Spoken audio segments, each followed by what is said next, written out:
It's the Herd. Wherever you may be, however you may be listening. Fox Sports Radio, iHeartRadio, FS1.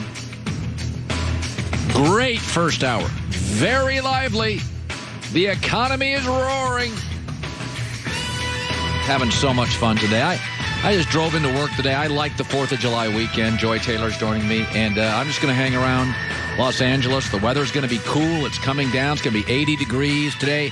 A marine layer of fog came in by my house. It's my favorite weather in America. The fog? Oh, I love the fog. You sit there, you put a hoodie on in the morning. I got my dogs. It's like a country song. I got my coffee. I got my dogs. I got my fog. And I got my hoodie on, and I sit there, and I go to my phone and see what my adoring public said to me. It's really quite a life. Oh, the fog is cool in the morning. Yeah, I don't love it at noon. Yeah, okay. Yes. No, nice fog in the morning. Oh, and then you go for a little jog in the morning. Okay, that's a lot. Is that a lot?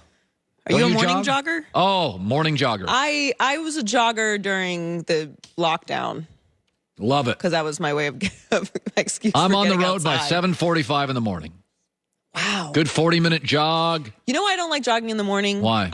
Well, one, because I was a sprinter, so the long distance stuff was never really my thing. Yeah. But I don't like when it's like the cold air is hitting your lungs, you know? I get it.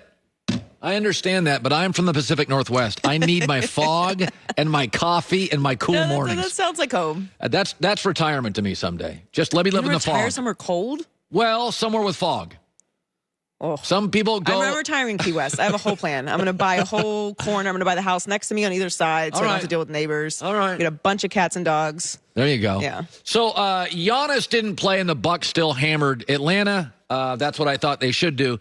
Listen, it looks like Phoenix is already in the finals, and I think they should be favored over anybody in the East. In Milwaukee, I think is a better team. With or without Giannis, they're better than Atlanta. And so I think Milwaukee, Giannis, they won last night. And by the way, with Giannis out, they had better ball movement. They're fine without Giannis short term, not long term. But I would like Phoenix. Listen, with the Bucks, I like the team with more answers than questions. With the Bucks, every game I get questions. Is Chris Middleton going to show up or be awful? Is Budenholzer going to make any adjustments? Is Giannis going to hit his free throws?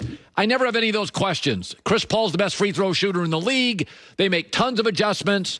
Booker shows up every game. So with Phoenix, you don't get any questions. You get the same team every night.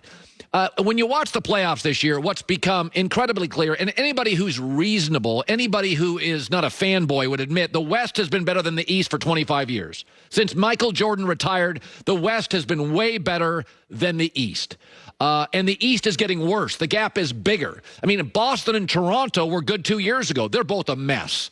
Philadelphia has been good for years. Now with Ben Simmons, they're a mess. Miami's out of the championship window. They know it. They're going after Kawhi Leonard. And now LeBron has left the East. Kawhi has left the East. It's bad. So I don't think it'd be a very quick series. Listen, here's all you need to know. If Phoenix played Milwaukee, who's got the better coach? I'm taking Monty Williams. Who has home court? Suns. Who has the healthier star? Suns. Whose star late in the game is better at the free throw line? Suns. Have the best free throw shooter in the league. Giannis is the second worst free throw shooting star in the league. What team is more consistent offensively? Suns. What team is like overall healthier? Suns. Which team plays, and this is a big thing, which team plays with urgency every game? Phoenix. I mean, Phoenix has had one, I wouldn't even call it a stinker. I thought the game at home against the Clippers, they were tight. I don't think they played poorly. I think they were tight. They got into a hole. They came rushing back with, I think, a 16-5 run, and they just always felt like they were chasing the Clippers. And let's be honest, the Clippers, late in that game, hit every three seemingly they threw up.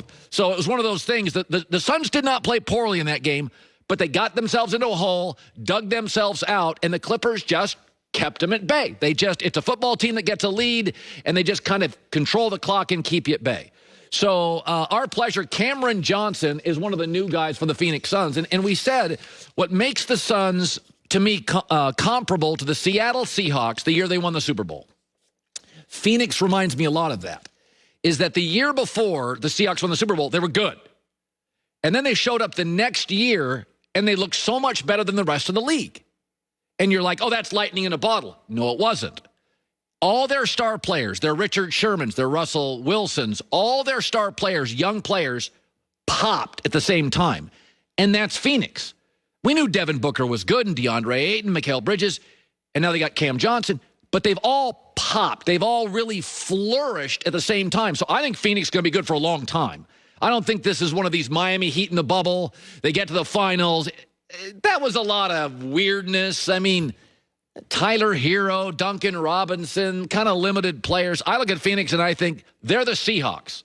Like all their young players, they got them under contract. They got the right coach. They got the right quarterback. And they're good, and they're deep, and they play 9 guys. And Cameron Johnson, second year with this team, is now joining us live.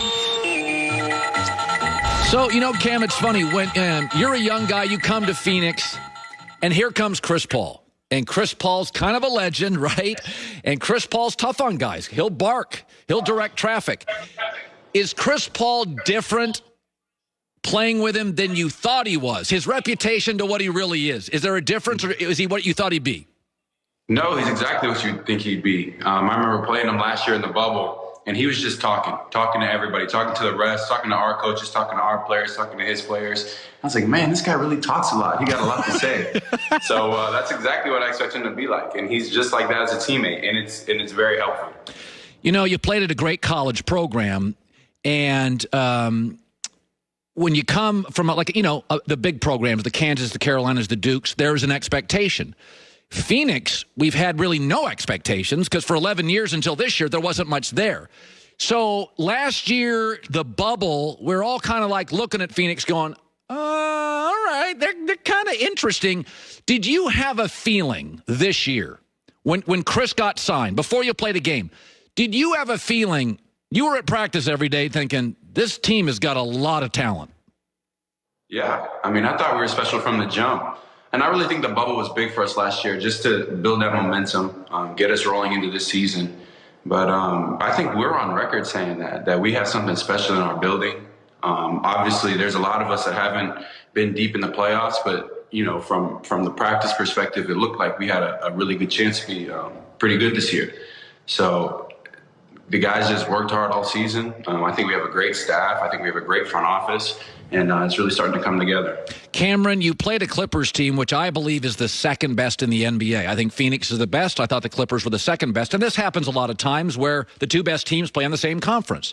It's nothing against Milwaukee or Atlanta, but I think the Clippers were a real test for you guys. They're older. They're physical. They got Patrick Beverley. They got tough dudes.